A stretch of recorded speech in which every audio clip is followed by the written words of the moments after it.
Hello and welcome to the international discussion on the Creative Society TV. Today, we are continuing to discuss important topics that were raised at the international conference, Global Crisis, Time for the Truth, that took place on the 4th of December, 2021. This large-scale event was created by thousands of volunteers from all over the world and simultaneously interpreted into 100 languages. One of the most heartbreaking and vital topics that we will continue to discuss today is the topic of refugees and human slavery. And today I would like to welcome my co-host, who is Dr. Anita Kulkarni, who will introduce the guests of our discussion. Hello, Anita, and welcome.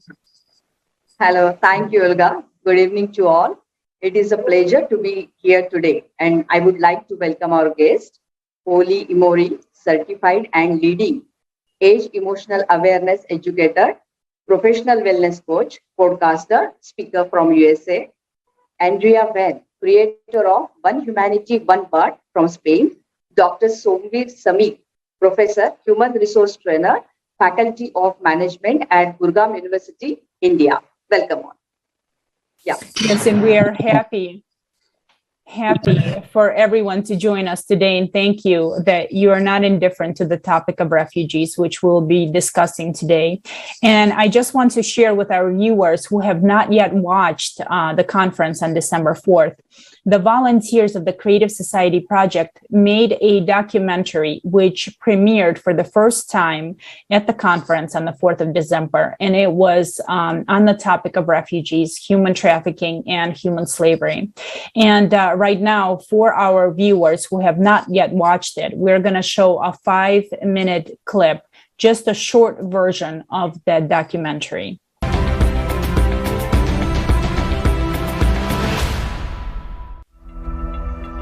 Why is there such inhuman treatment of people? I was thinking about it and decided to figure it out. You will never spend a month without being attacked with a xenophobic attack, because they say as a foreigners we are stealing their work. I've lost that hope of being in the great society. I don't know, I've lost that hope because seeing the way that people are being killed, seeing the way that people are being shot in my eyes. A child can be sold many times. I remember one day I came across the story of a girl who was, she was Turkish. She had been sold 17 times, and she had been trafficked from one country to another 17 times, and she had experienced only rape. I also sat in many auctions as a customer, as an undercover when I was doing the undercover. We were sitting for the auctions, 9-year-old girl, 10-year-old girl, as per the demands. So the trade called the first time sex. Whenever the auctions will happen, new girls arrive in the trade, so they put the auctions. So who will bid the last demand, the money, that person only will use that victim full night for his choice. The business that is made of spare parts, the human spare parts. How many children have been transferred from one place to another and then being operated on for some rich guys in different parts of the world to get a kidney or get something else from their bodies against their will. Black market, traffickers, mafia is part of this economy that is ruling the world. So what else I can say? That I only see that the other possibility is to spend money instead of constructing walls like we are doing in Europe. In our society, human life has no value. How is it possible that instead of help, people encounter violence, aggression, abuse, and slavery? This is not a migration crisis, but this is a crisis of humaneness.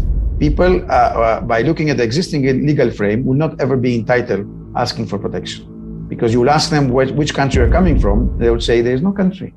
I had a country called X, but the country now is underwater, or I had a village and this village is being totally destroyed or disappearing. It turns out that there are still no effective programs for the resettlement of refugees. For so many years, the United Nations has been working. For so many years, the Refugee Rights Commission has been working. So many humanitarian organizations and NGOs around the world have been working, but there are no working, established or adopted programs on how to work with these refugees. There are none. And the Refugee Commission itself admits this.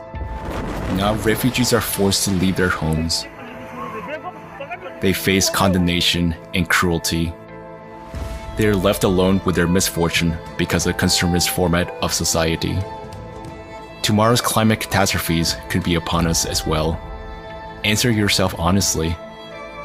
Are you ready to face what refugees face? Are you sure you won't be in their shoes? That you and your loved ones won't have to go through what they're going through.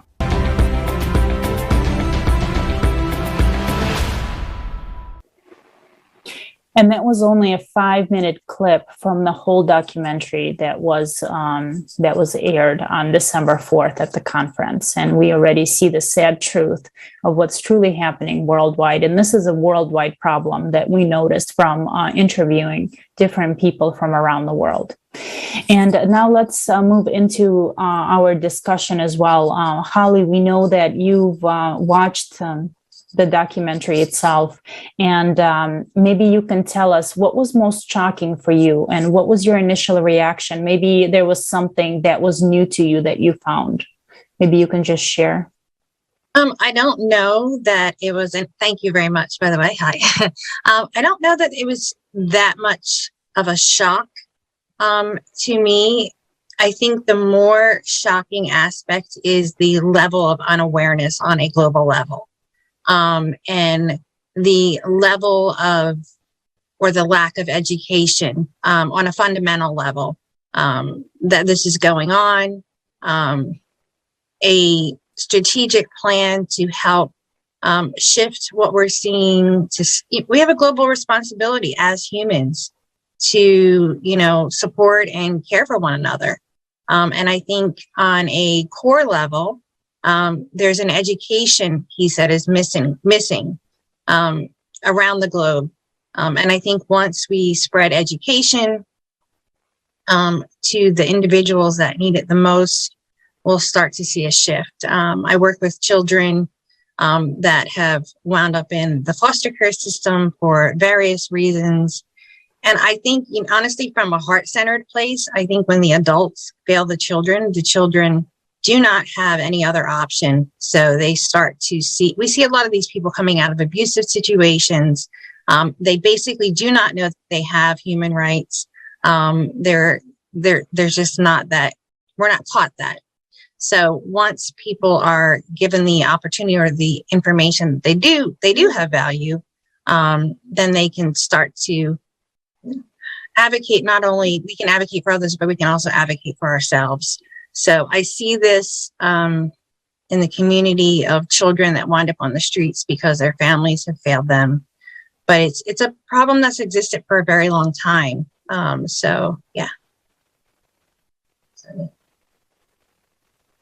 Education is what I'm getting at. Is I think we need to educate the people that need it the most. I think what I was thinking about most was the need for education to the most vulnerable, the people that are the most vulnerable, because we can see it. The people that are educated can see it from an outside perspective.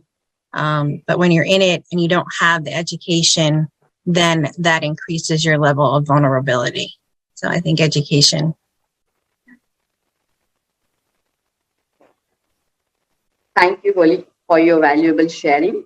Now, I would like to ask Andrea, this topic is heartbreaking and it is difficult to watch and to even understand that this is really happening today in our civilized society. Why do you believe it is important to speak up about the shocking truth of the refugees and the human trafficking. Andrea, please. Well, first of all, thanks for having me, Dr. Anita, and all the Yatra TV team. It is so important to raise awareness on this topic, just like Holly was saying before.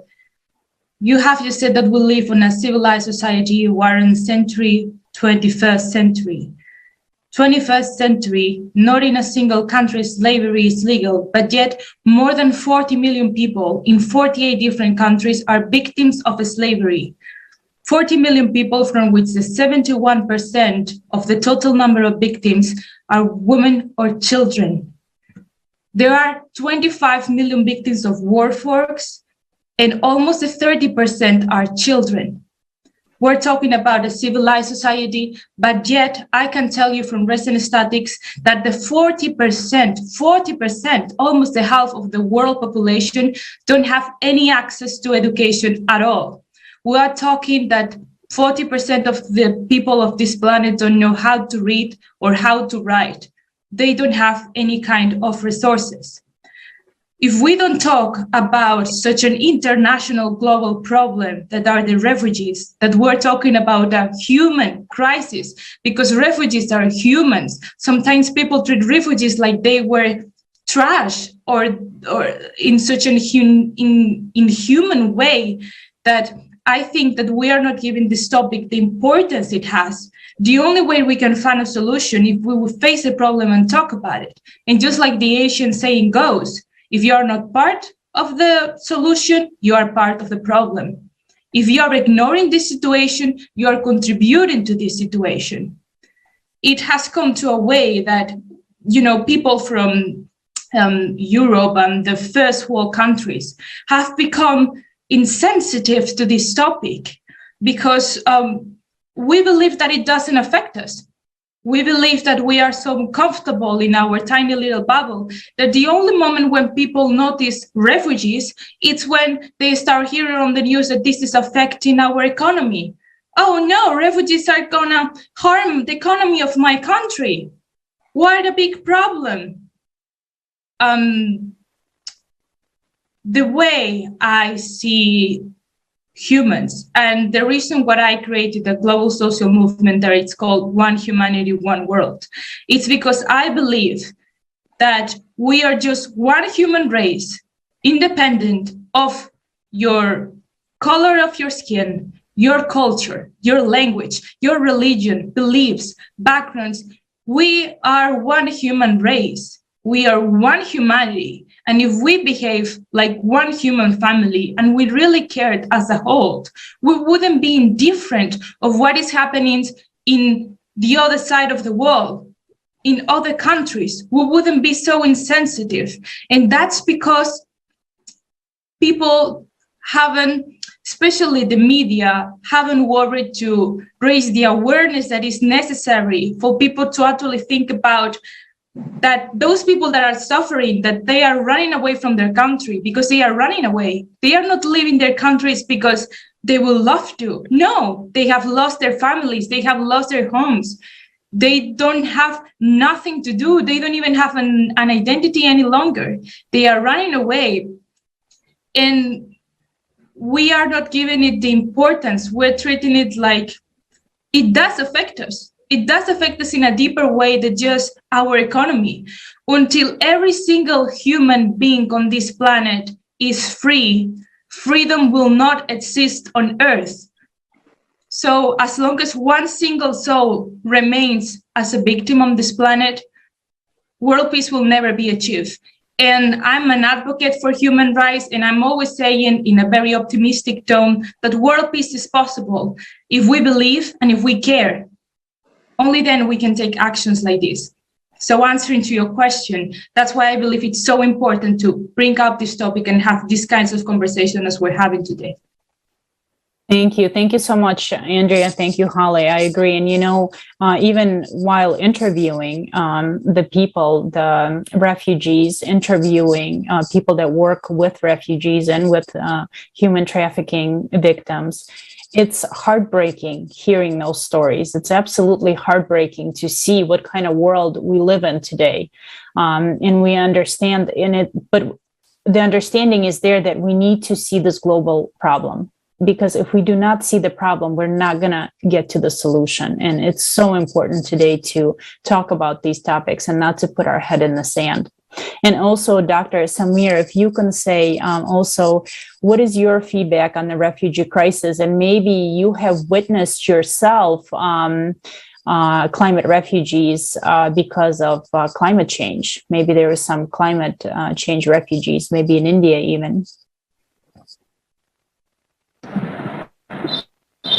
Yes, thank you so much for giving the opportunity to speak for such a nice issue, which is vulnerably spreading throughout the world due to climate change. Lots of people shifting their place, native place, and they are not able to get a good home or good, you can say, living to live in a quality life for their children and their family members.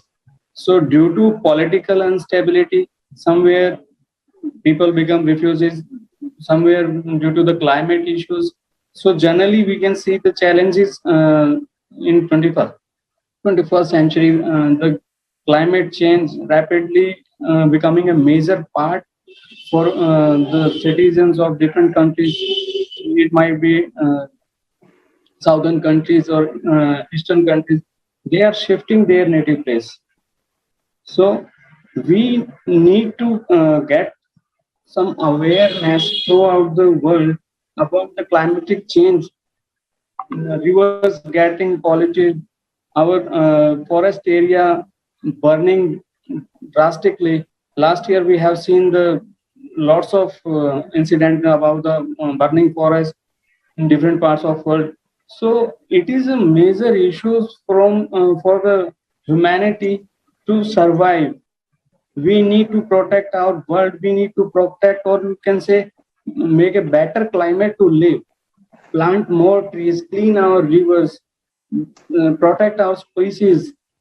So we must think about the climatic aspect also. We are developing good technology and scientific improvements or innovations we are doing day by day. But the nature where we are living in, what the world we are going to give to our next generations. So this is the major issue, and this is the right time to think over this type of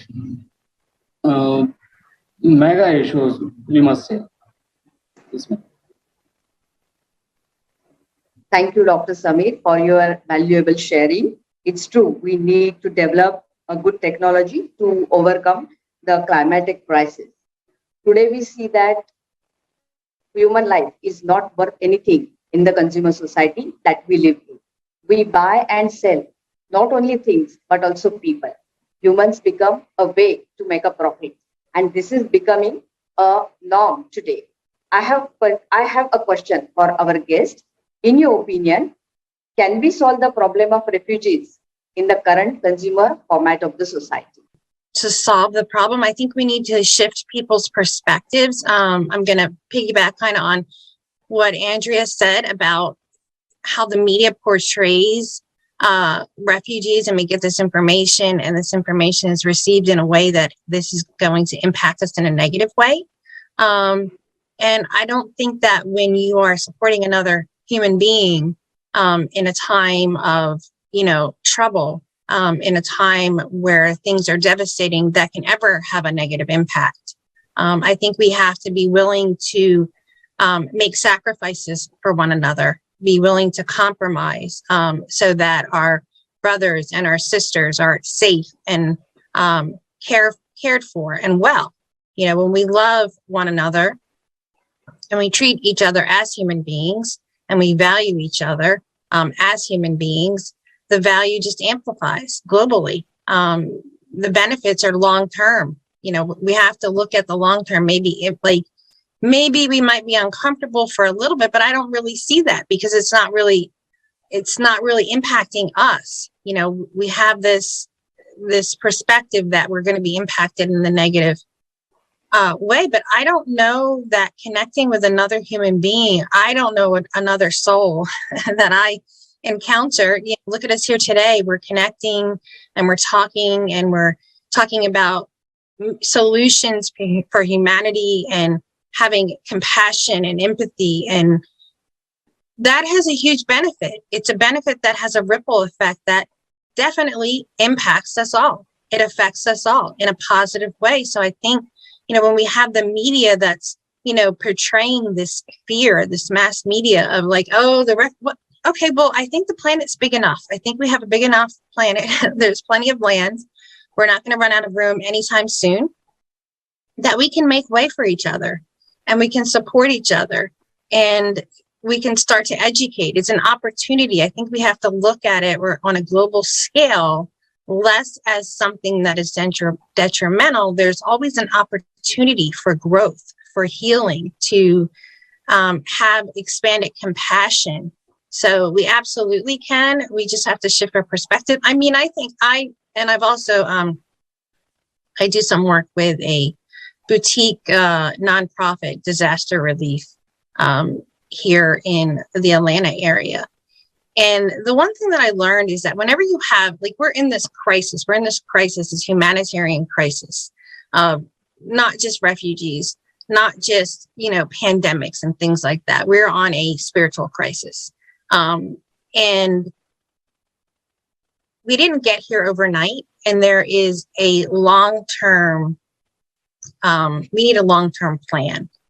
We do have to start somewhere. It's not just the climate, control or climate crisis as well. We have all these different little micro things that we can start to address from just a base of value and humanity. We look at the 8 foundations and just valuing human life. Nature provides a lot of clues for us as humans. Nature is resilient, and humans are resilient by nature. We see it. I was in New York City at 9/11. So talking about, a crisis in the long term, the thing that I learned the most was that, everybody wants to come and help when the crisis has peaked, when the crisis is happening. But we have to look beyond the immediate of the crisis. We have to build a plan that goes beyond the immediate need of support. And there's a great opportunity for organizations like this here, like the Creative Society. And we see lots of organizations coming to the forefront, supporting humanity. But we just have to have a longer perspective, because the immediate need is only part of the problem.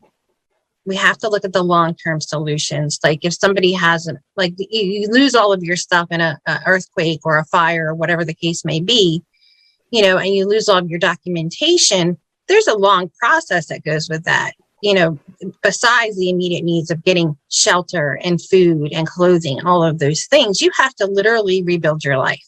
So with the right,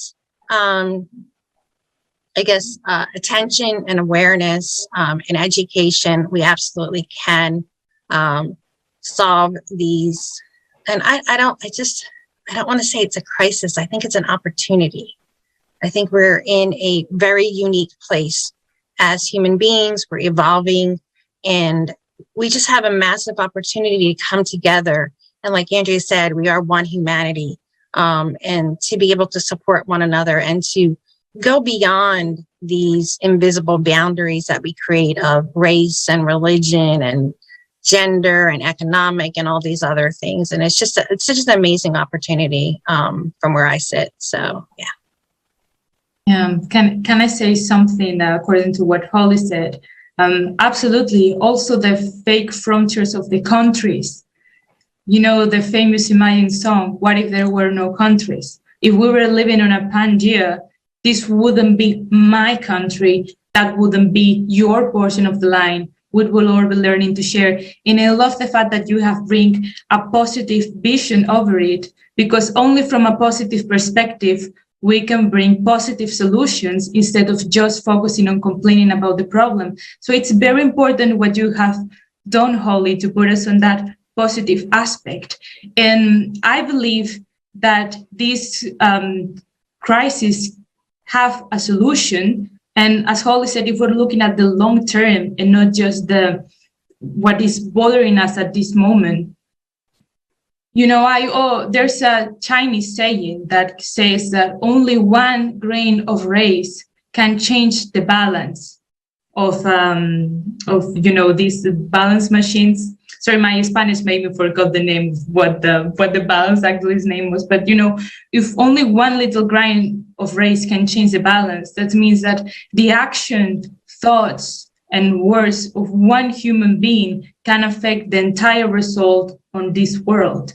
So what we do in our daily life does have a huge impact. I say that people is not yet aware of the power they have in their own hands, even if the crisis is very far away from you. There, as Dr. Sumvia was talking before, they are refugees due to the climate crisis. What are we doing in our daily life? Doesn't matter where we live. What are we doing in our daily life to not contribute to harm more the climate so we can prevent more climate catastrophes from happening?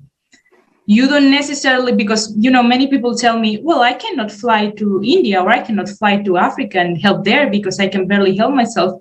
Yeah, maybe, but maybe you can adapt a more healthy lifestyle that doesn't damage the planet, that we end up creating climate catastrophes that would hurt other people. So what we do as individuals does matter. Other way we can help, each of us can help, is, as we were talking before, bringing more awareness to the topic.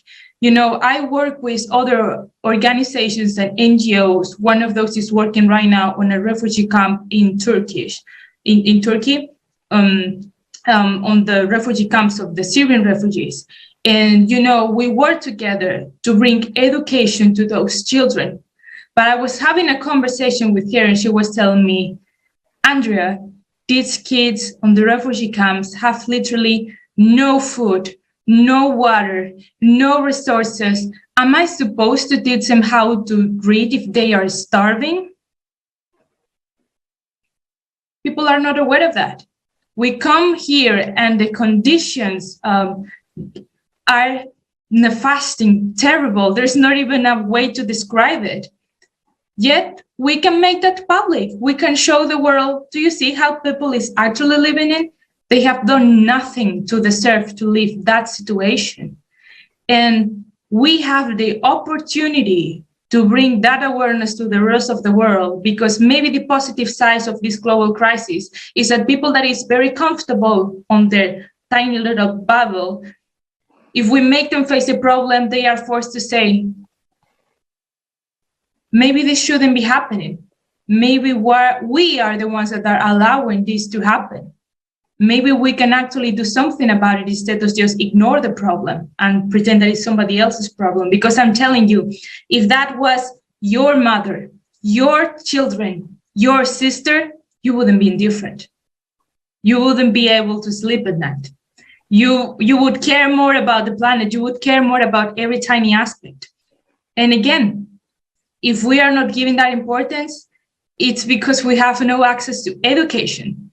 That's why my organization focuses so much on educating the world. If 40% of the world population don't have access to education, that means that over the 40% of the world population don't know what their human rights are, don't know where to stand. So yeah, it's a very important part of the discussion. Thank you. Thank you so much. Dr. Samir, maybe you would like to answer as well. Do you believe that, in the consumer format of society, we can make any changes, or do we need to change the format to the one where human life is of the highest value? Maybe you have something to say as well. Yes, absolutely. Consumer society also can make a change or impact on the refugees' life. So, as our third foundation also saying that human safety, we need to think about the safety, basic needs of the refugees. They need food, they need water, they need shelters. So, we need to make an impact on their life in a practical sense. People are moving country to country and they are lingering on the policies.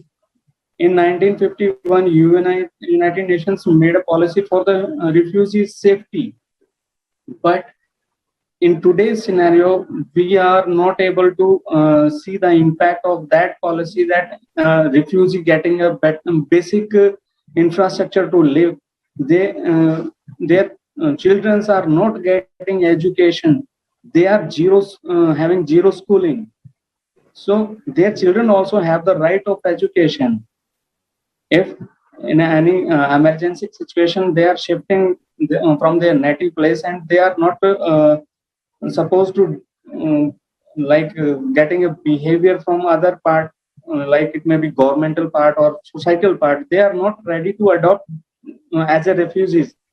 People think that they are threat for our society. So in that way, we need to check if, as a human being, the first priority of us to realize that they also the human being, we need to behave in a good manner, with a polite way, love, empathy.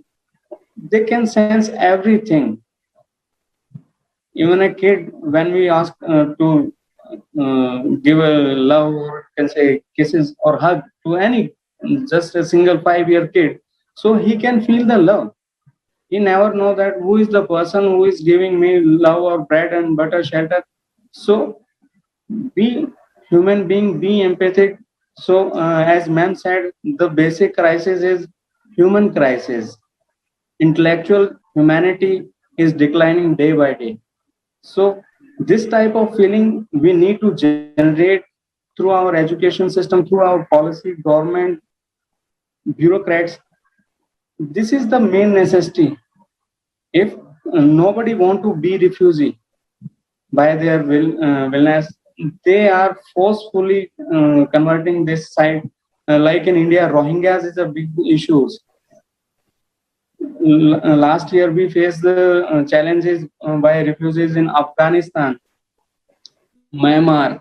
So they also human beings. We need to give them a safe environment to their families, to their women, girls, kids. So it's our prime responsibility as a human being, deal as a human being, not as a countryman that he or she belong from that country, make a different behavior to them. No, they all are human beings. We all are one. As we say, we are a family. All planet is our home, shelter, and we are living in. It's our, as a brother, sister, we are living in. It is our family. So it's our responsibility to protect their rights also. So this is from my side now. Thank you. Thank you for everyone for sharing. And we see that, the consumer society has truly hit a dead end. And I think, even for myself, I didn't realize what it means until we actually look around the world and we see all the crises we're facing today, the refugee crisis, economic crisis, geopolitical crisis, environmental crisis, climatic crisis. We see so many things that are happening today. And unfortunately, today we do not have a solution that can solve all this until the Creative Society, which, is a project for all of humanity. This is a project that, and you mentioned the 8 foundations too, which we will get into next, but Creative Society will actually provide a future without wars, without conflicts, without violence, or without hunger. And it will bring our society to a new level of unity and peaceful development in all spheres of life. And as we say, humanity doesn't need a revolution. We need an evolution. We need peaceful development in all spheres of life. And also the 8 foundations that Holly and Dr. Samir, both of you mentioned, for the past 10 years, volunteers from all over the world have been interviewing people worldwide to see what kind of world do they want to live in. How do they see these conditions, which will be perfect for their development, for the development of their kids? What is this peaceful world in which they would like to live? And that's how the 8 foundations of the Creative Society came to. And right now you can see them on the screen. And we will talk about the first 3 of the foundations as well. And, these foundations, we can see that these pillars will actually take our society to a new level of peaceful development. And I believe that that is what all people want, as humanity is one big family, and truly there's no differences. There's no separations. And let's take a look at the first foundation of the Creative Society. Let's read it together. And maybe, Holly, you can please share, in your opinion, how would this first foundation help solve the crisis with refugees and human trafficking, and not only? And I will read the foundation, and you'll see it on the screen as well. The first foundation is human life. Human life is the highest value. Life of any human has to be protected as one's own. The goal of society is to ensure and guarantee the value of each human's life. There is not and never can be anything else more valuable than a human's life. If one human is valuable, then all people are valuable. Well, we're looking at investing in human life. We have to invest in one another versus, product and financial gains. I think there's no greater payoff for humanity than to invest in one another through education, through compassion, through empathy. The greatest or the largest return on investment is when we invest in one another, and we tap into the value that all humanity has, and we take away these imaginary or man-created boundaries that we have. Like, again, Andrea was saying, we're one society. Everybody gets panicky. I personally envision a world where there are no borders. Definitely we need to have some sort of order. That is just how the universe works. We need to have some sort of, order in order to be able to thrive. But we can do so from a place of love and a place of compassion and investing in one another, and through that education piece and allowing people to grow and to tap into their potential. I mean, we are all creative beings. We have so many, I can't even imagine where humanity would be if everyone had the same opportunity, if they knew their value and they weren't put into these desperate situations where they felt like they didn't have a choice. If we talk about the trafficking piece, which is so heartbreaking, where parents are selling their children just to be able to survive, to buy a cow so that they can feed their other children.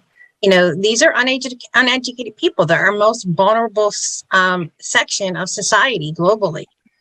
So when you have education and you invest in that, then you don't feel as desperate. You don't have that sense of, or that lack of value, I would say. So I think when we invest and you become less vulnerable, you become empowered when you know your true worth, when you know that you have value as a human being, just the core values of just being alive and breathing and being able to contribute. So I think the piece is absolutely, we have to invest in one another.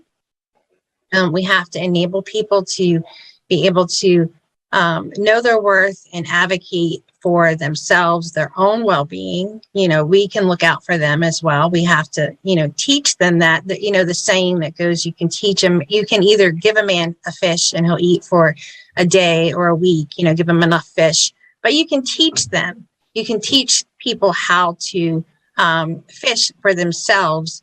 And then that way they are not only feeding themselves and their families, but they are also feeding, a village, a community, so it's just that investment piece in teaching people the fundamentals of their value, how to advocate for themselves, how to keep themselves safe, not only physically, but psychologically and emotionally. Give them the tools that are lacking, that they don't know. They just don't know because we don't have that, giving them the tools so that they can develop their intellectual capacities. And when we develop that, then everyone benefits from that. That is the greatest commodity. Humanity, the human being, the human spirit and soul has to be the number one commodity in this society as we transition from a material society into a more human society. Thank you, Holly. It sounds great that investment, it is the greatest investment when we invest in the human life to know the worth of self. Now, Andrea, take a look at the second foundation and please comment how this will improve the current crisis we see. Second foundation, human freedom. Every human is born with the right to be a human being. All people are born free and equal. Everyone has the right to choose. There can be no one and nothing on the earth superior to a human is freedom and its right. The implementation of human rights and freedom must not violate the rights and freedom of others. So, Andrea, please share your views about this. Well, in order to have human freedom, that would represent that human respect should exist. We should give every human on this earth the respect they deserve just by the mere fact of being human beings. That means that even if we're talking about people that don't have access to the education, or they are in worse circumstances because of the place on earth that they have been born to, that means that they deserve the exact same respect and be treated as equals as any other individual of the planet that nowadays have more privilege.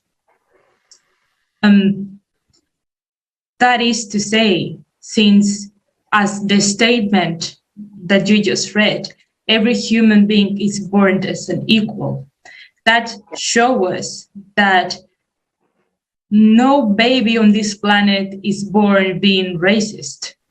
No baby on this planet is born hating with hate. Every human being that is born on this planet is born as a loving creature that sees everything as a source to absorb and learn from.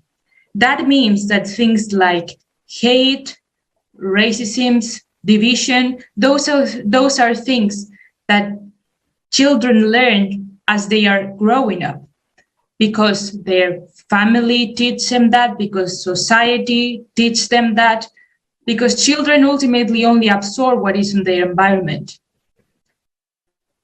But if you raised up a child with only these morals and statements like human life that you were talking before, human freedom that you're talking about, if you implement that as you're raising up or teaching your children on this planet, that means that you are creating a next generation of respectful humans, that we create a world where human freedom would be a reality. And I love that Olga said before, we don't need revolution, we need evolution. We need an evolution of our consciousness. We need evolution that is also tied to our education. And most importantly, how are we raising up the next generations? Are we raising up a generation that is insensitive to other human life? Are we raising up a generation that doesn't see refugees as human beings, that doesn't believe that everyone deserves the same freedom and rights? I am only 20 years old, and I have a lot of faith in my generation, because I believe that we have shown that we care. Now, of course, not as many as needed care, but that's because we still haven't been talking about these topics.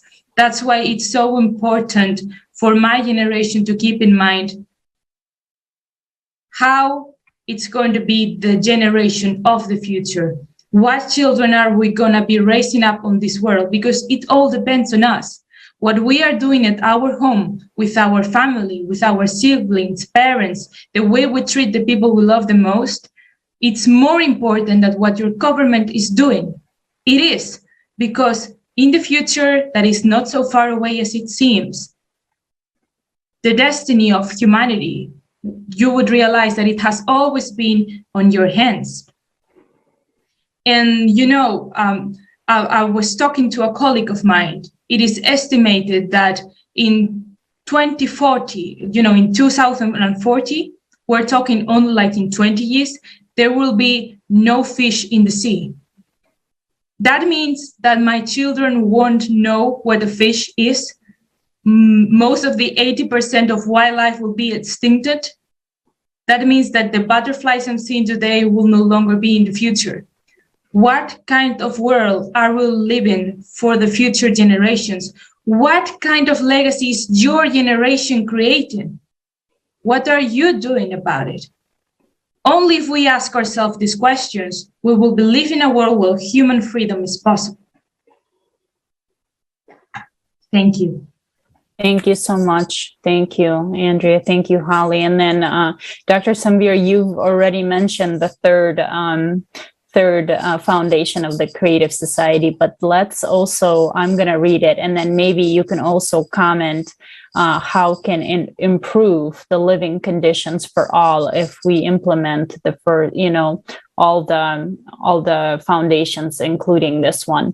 The third one is human safety. No one and nothing in society has the right to create threats to the life and freedom of a human.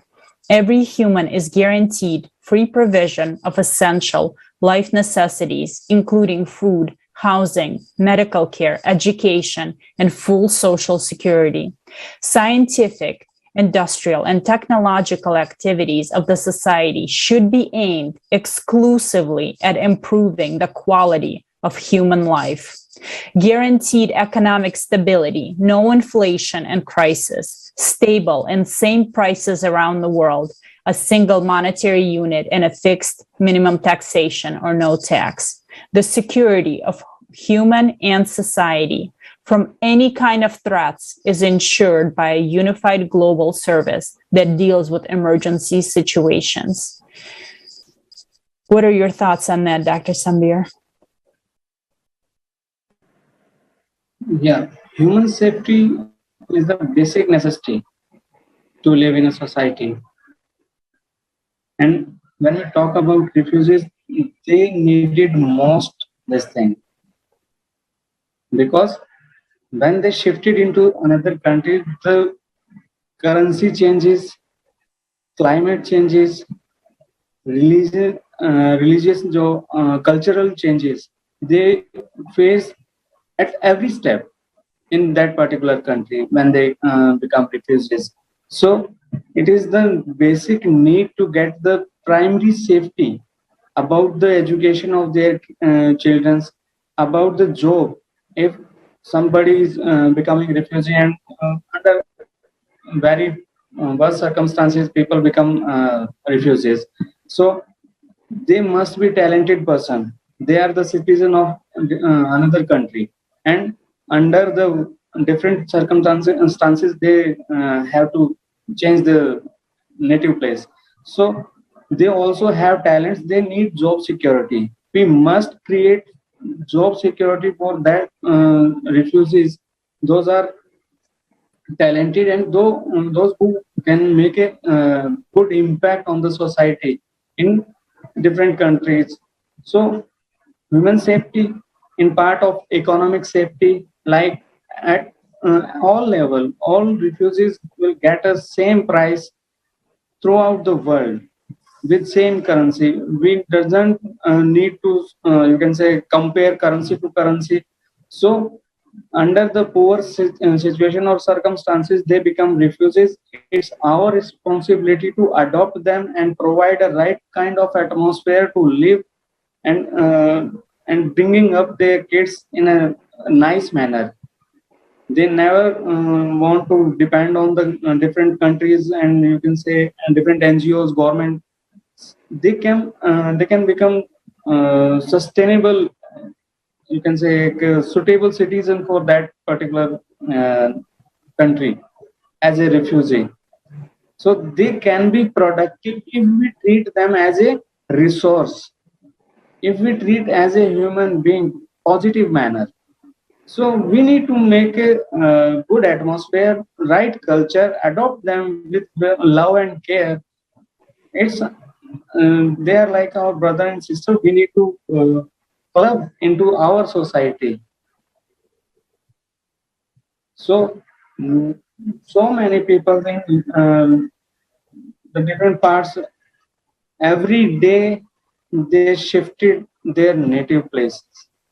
They shift and they left their homes. They are into search bread for a night. So it is our prime responsibility to take care of these people. Refugees, not a word. They are human beings. They are forcefully getting that situation to live in. Nobody want to become refugee. It's the you can say unfortunately conditions and the you can say poor fate of that particular country. They force their citizens to left their native country. So we must think about the safety. We only then we can create a good atmosphere to live their livelihood in a better way, in a respective manner. They also have dignity. They never want to let down their you can say prime esteem or ego emotions. They also have the good heart. So we must take care of them. Thank you. Thank you so much. Thank you. It was such pleasure to be part of this international discussion. It's so great to see all people from around the world coming together to talk about one of the most important things. How can we create a better future for all? How can we build this creative society where human life is of the highest value? And today we heard so many incredible examples, so many words of encouragement to show that we're all one big human family. We're all brothers and sisters, and there should not be any division between us. And, we see right now that the future truly depends on the action of each person, and that today humanity is standing on this very, very thin ice. And either the consumer format of society will kill us all, or we will enter this new level of positive development of our civilization. And today, the choice is up to each of us. And also at the conference, Global Crisis, Time for the Truth, we heard many examples of how ugly the consumer format is. And there is no chance it will hold up against those climate threats, which are growing as we speak right now. And that is why the creative society is our possibility, our only possibility today, to take the society, to take our civilization to this new level of development. And I would like to thank everyone for being with us today too. It was a pleasure to have this discussion. Thank you very much to all our guests today. I would like to end this discussion with a sincere invitation for everyone who is watching us right now to an international forum, Global Crisis. We are people, we want to live, on 7th May 2022 on the Creative Society platform. The purpose of this forum is truthfully and objectively inform humanity about the increasing danger of the climate and environmental disaster, to reflect the real scale of multiple crises of the consumer format of the society, and to consider practical solutions to overcome all the crises by building the creative society around the globe. Be part of history with us and become a part of global solution. So see you all on 7th May. Yeah. Thank you, everyone. Thank you so much, everyone. And if you still have any questions, comments, Thank you so much. yes. And if you would like to be part of this international discussion in the future, please email us at info@creativesociety.com. So thank you so much to all our speakers today. And until next time. Thank you. Bye, everyone. Thank you very much. Thank you. Bye.